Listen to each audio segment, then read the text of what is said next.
Okay, hi guys, my name is Sarah, for those of you who don't know me.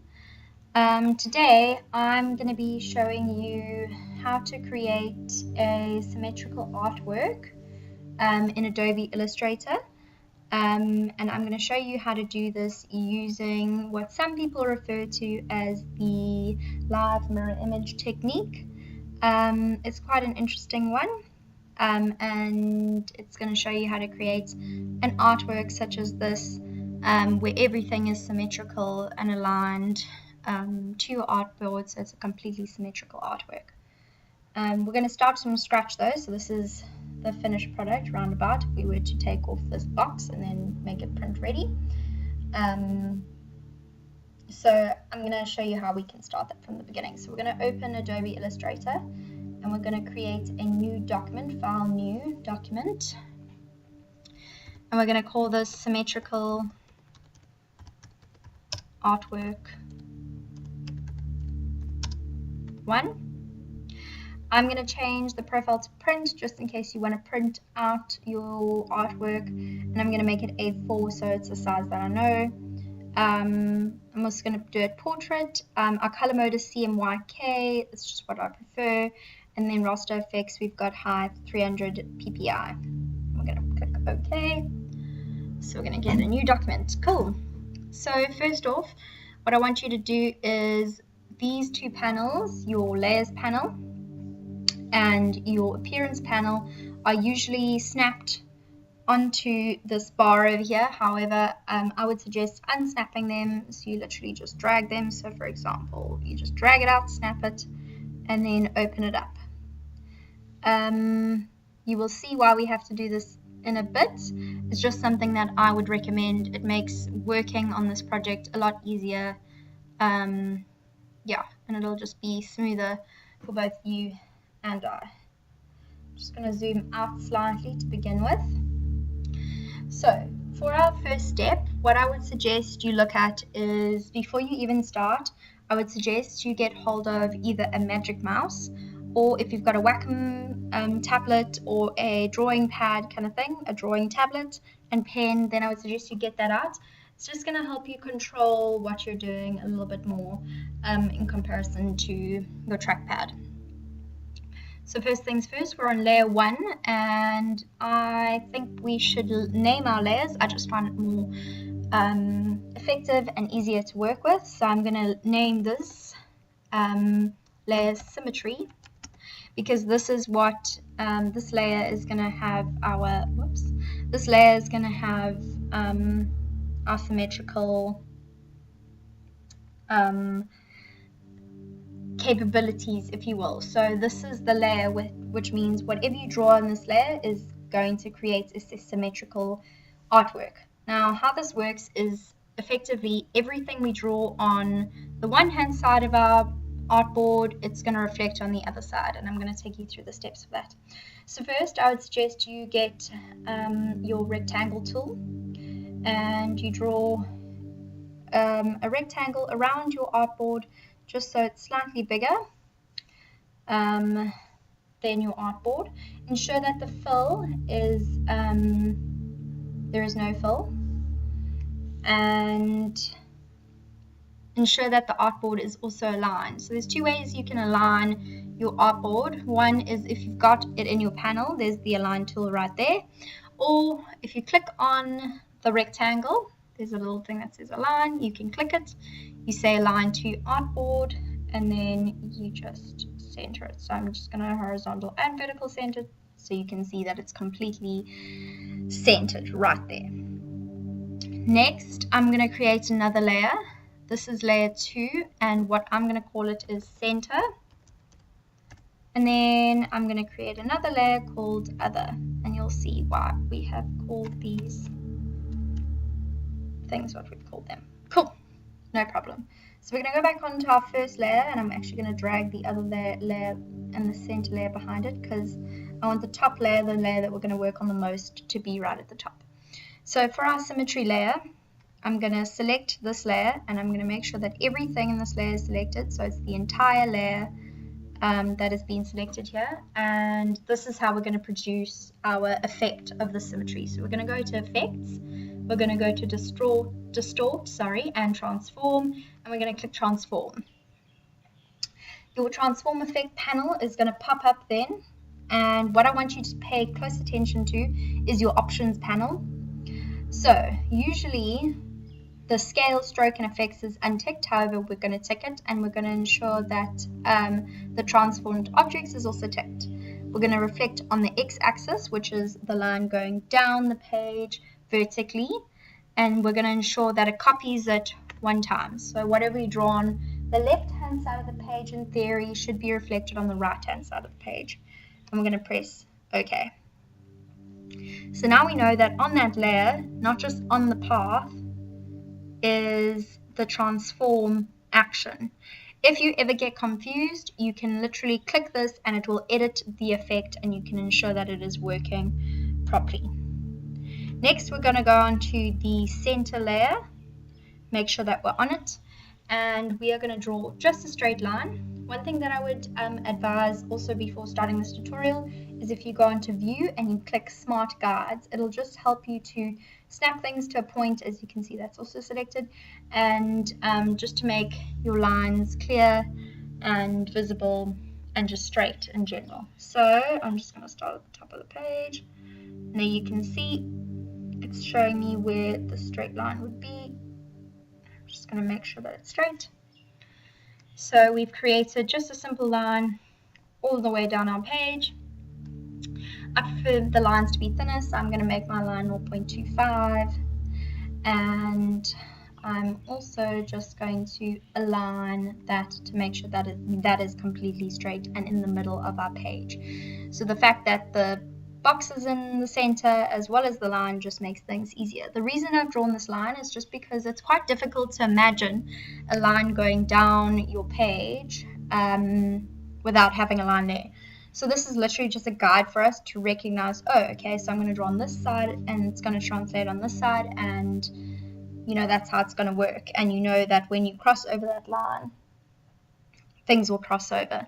So we're going to lock that layer to ensure that we can't move it, so it doesn't go anywhere, it doesn't move. Next, we're going to go onto our symmetry layer, and we're going to work on this one first.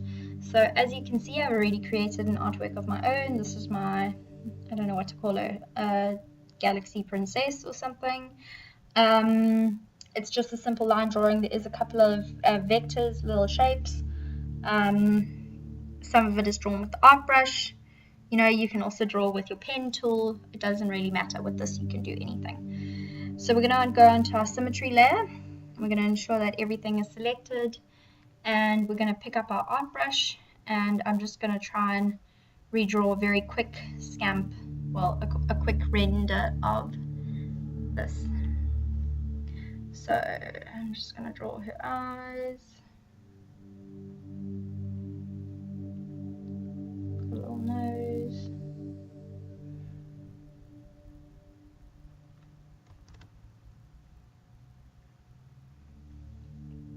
and I don't know how familiar you guys are with the Adobe program, but if you just use your arrows on your keyboard, you can move things up and down, just separate objects,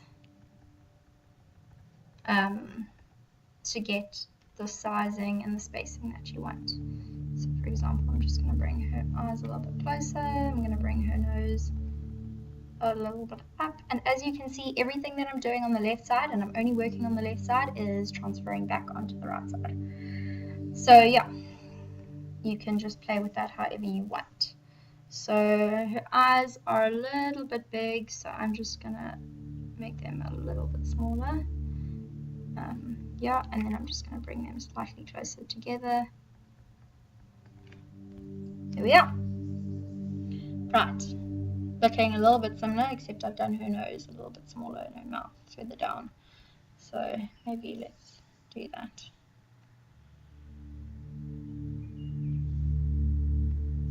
So if you see, if I delete this,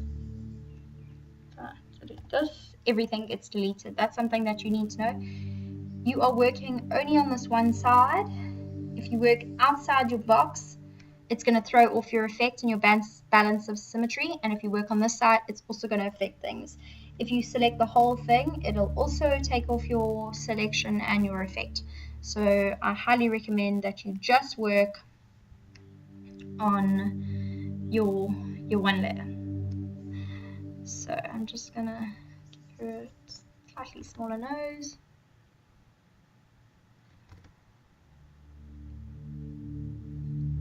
There we are.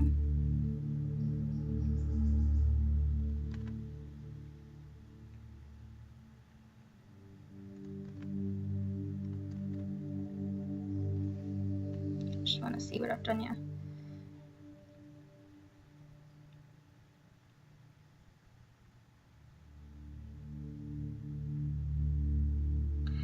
So my stroke is actually thicker in the previous one, but it doesn't really matter.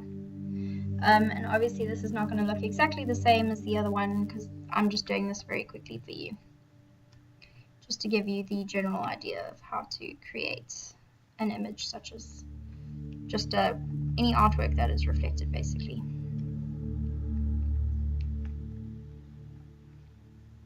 Okay, so then we're just going to draw some hair on her, like this girl here. This one's eyes are very large in comparison to the other. I think I just made everything large. Just went all out. So just make that a little bit smaller. She looks like she's got a daintier face.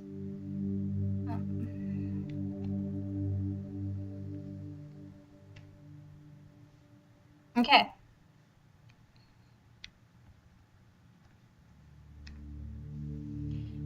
Now I'm just going to do her hair. I'm just going to select a different color. You can literally go with anything. I'm just going to go for like a light dusty pink or purple.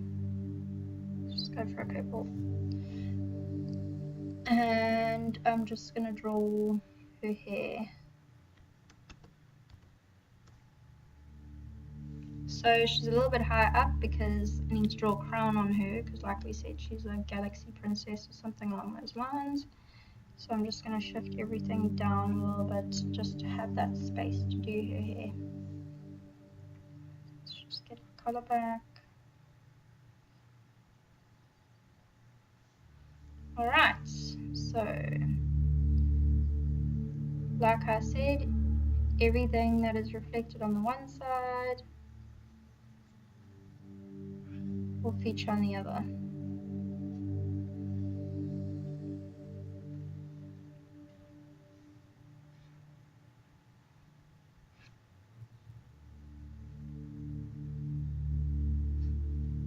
Cool.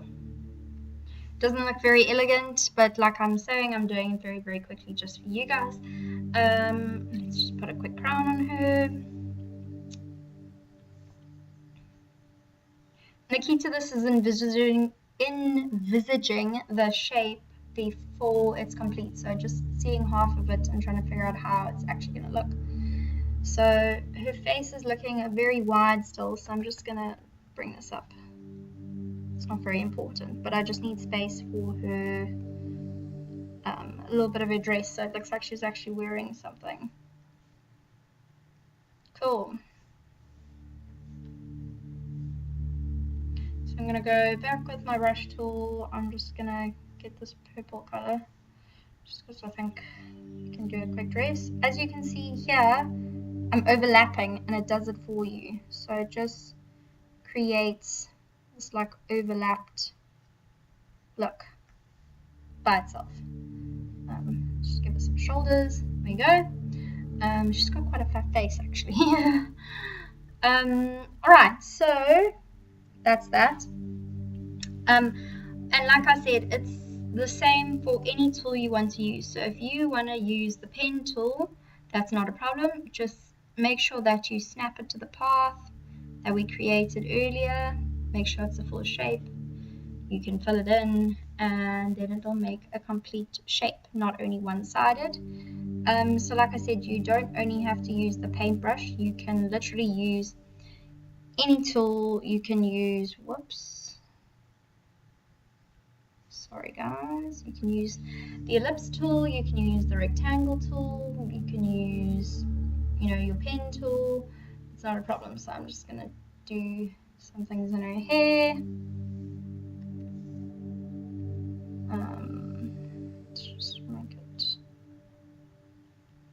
Just make it like greeny blue.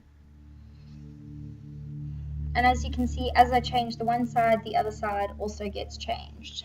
Let's say you wanted to just decorate the rest off. A couple of, I don't know, nature looking things, leaves and stuff, just for decoration. But then let's say in theory, you've now finished your symmetrical drawing and you're like, wow, I really like this. However, I would like something to be on one side of the artwork and not on the other. How would I do that?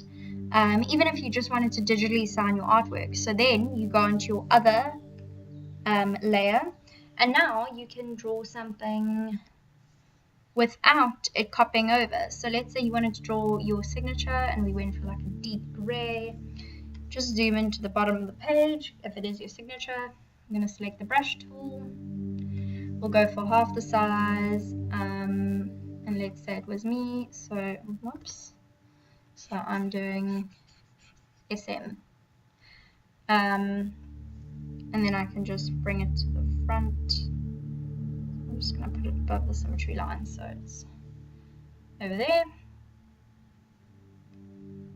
and there we have it. So as you can see, it hasn't copied over onto the other side, and you can literally do that with anything. So let's say you were like, oh, I just want to give some idea of movement on the one side of her face, or maybe she's crying, I don't know, and you don't want it to come down on both sides of her face, or maybe I don't know, literally anything. But as you get the idea, you can do one thing on the one side of your face and it's not going to show up on the other with the other panel because you're not working on your symmetry layer. And that is pretty much how you do it. I would then recommend that you delete your center line. Yes, we'd like to delete that so you can see how it will look without your center line. And now you can get an idea of what your artwork would look like. So I hope you take more time so it ends up looking more like this. It looks like this because this looks a little bit quick and easy and just not well thought out. Whereas you can see I've spent more time on this and I've rendered it more, and you can see that I've actually put the effort into this one a bit more than the previous. So yeah, this does not only apply to sorry about that. This does not only apply to things such as line artwork. Like I said, you can literally draw anything. If you want it to be symmetrical, we could do a whole lot of shapes, you know, you can literally do whatever you'd like, and I hope you get more creative than I have. This was, like I said, just a quick thing just to show you how the tool works and how you can achieve the symmetrical look. So go ahead, try it out. I would also recommend that you add texture to your artwork.